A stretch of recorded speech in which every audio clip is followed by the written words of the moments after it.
Ordinary is a really strange word to me. And boring is ordinary.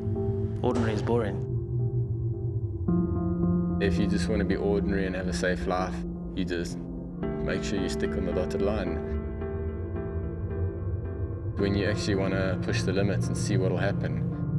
Might not be perceived as being exceptional for another person, but if it's the best that that person can achieve, it's exceptional.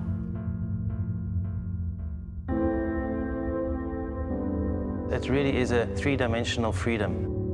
When you're up there and you look down the earth below, I guess it's just like a bird, you know, you feel that you're totally free.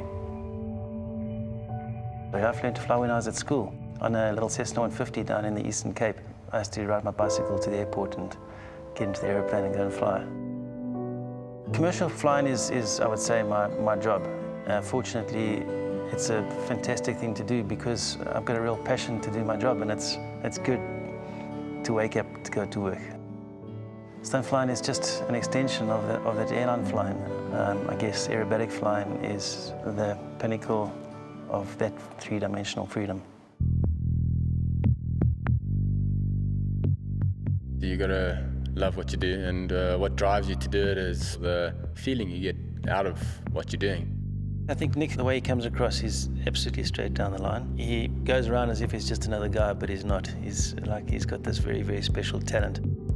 I went to a motocross race when I was really young. I saw the guys racing around the track, and I think the biggest impact on me was the way they crashed and hit the ground and got back on their bikes and carried on riding. And I thought, you know what, I want to do that. I want to be able to just crash off my bike and carry on going. I think it's the will to carry on and the persistence to finish something you started. If there's one person that I would trust, it would be Nick. In this project, there's a lot of trust going on here. I've seen what he can do. I've been with him not only in this little plane, but also a 747 or one of these big commercial airliners. If I didn't trust him, I don't think I'd be doing, well, I definitely wouldn't be doing this. A couple of years ago, we came up with this crazy idea of, let's see if I can jump over him. And now finally in 2013, we put this stunt together where I'm gonna jump over the runway from left to right, and he's gonna swoop in underneath me. Well, we chose Zabula Game Lodge to do this project. It's just out in the bushveld, and it gives it a really cool theme. Straight down the line, African bush. If that's what you love, then this is it. What I want to do is I want to jump it a few times now, and then we can do the run-up, just so I've got my exact speed. Okay, I see Glen coming. Okay, he's coming in 3, 2, 1. When Glen passes my marker of 400 meters, then I know that he's going to be in the middle when you are in the air already. The hardest thing from our side is that Glen's coming really, really fast, and there's a few variables. His speed varies a little bit. Whoa. You want to do it like that?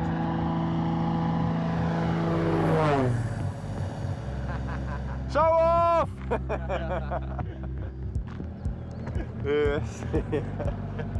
He's a cooked old man. 155 miles an hour, super fast. So the timing part on that speed is crucial. What do you think? That would have been late, eh? No, that would have been late. The higher the speed, the more difficult it makes for Nick, you know. But from what I saw, it was pretty close. Like I must go. I'm like, no, wait.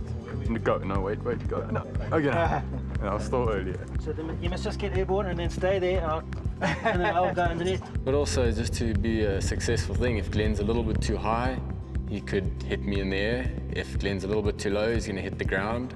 It's quite obvious that things can go wrong.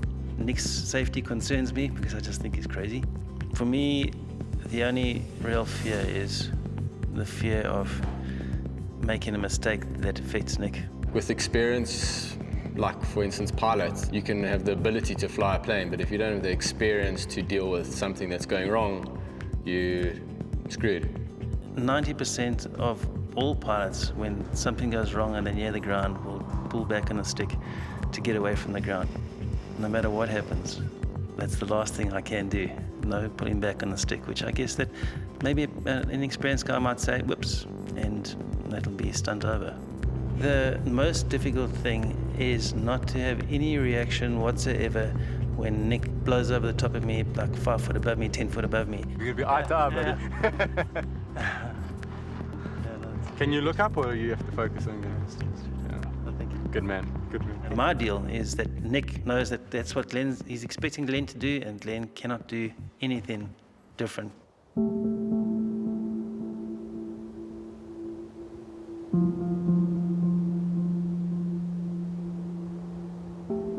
First up this morning, we want to make sure our timing is 100% correct. Glen's going to fly by, I'm going to just run up and stop on the ramp, just get a feeling for the timing, and then once we feel happy, then we're going to go for it.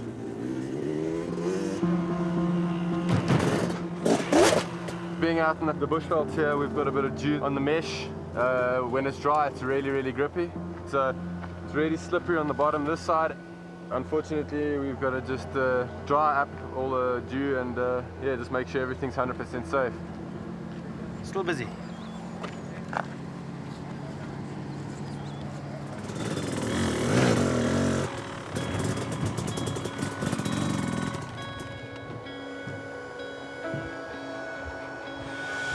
It's feeling good. It's way better than it was.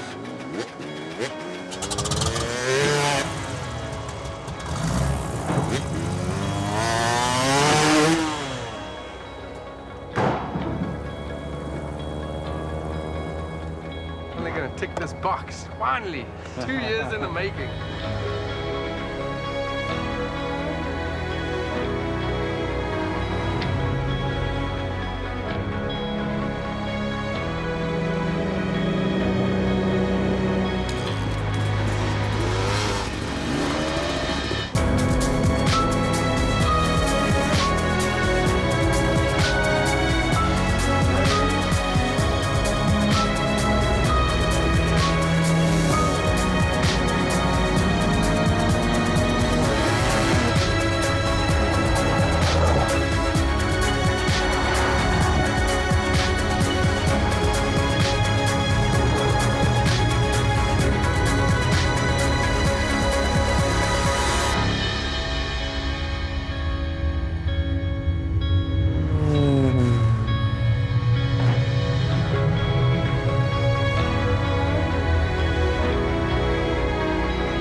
The main thing we're both doing it is to prove to ourselves that we can do it.